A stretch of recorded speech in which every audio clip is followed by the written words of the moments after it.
मिश्र अधीक्षक उपखंड चिकित्सालय आठगढ़।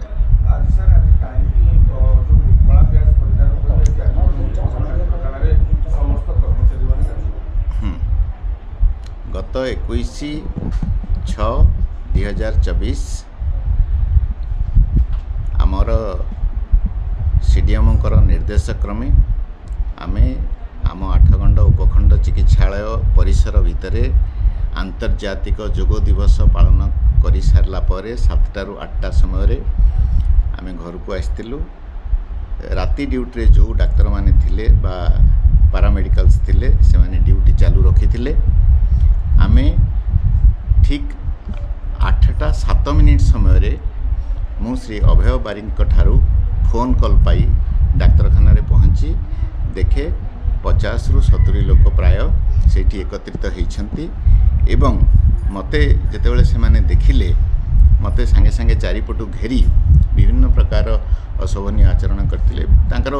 प्रश्नर उत्तर मु दबाकू गले मध्य से माने सेई कथा किछि न सुनी तांकर फॉलोअर्स माने से माने मते अशोभनीय आचरण करी विभिन्न प्रकार कटु भाषा प्रयोग करथिले। सेथिरे जेतेबेले मु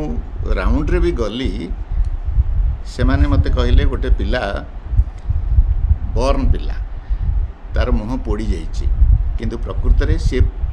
पोड़ा घा नुह से गोटे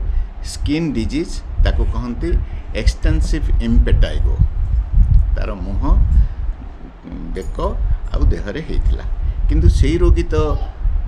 हिट स्ट्रोक रूम रे रहिबा कि एसी रूम रे कहबा रहिबा किछि प्रयोज्य नुह। आमको पचारे ये वार्ड रे एसी कहीं नहीं सेटा मोर परिसर बाहर सेटा जीडीएसी लगे पार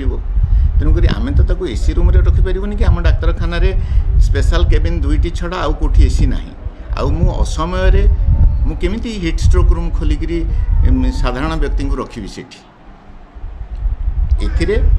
आमे प्रतिवाद स्वरूप आम डाक्तर को जो विशेषकर मते जो अशोभनीय आचरण कले से आमे प्रतिवाद स्वरूप आ शांतिपूर्ण प्रतिवाद स्वरूप आज आमे कला बेज परिधान करथिलु।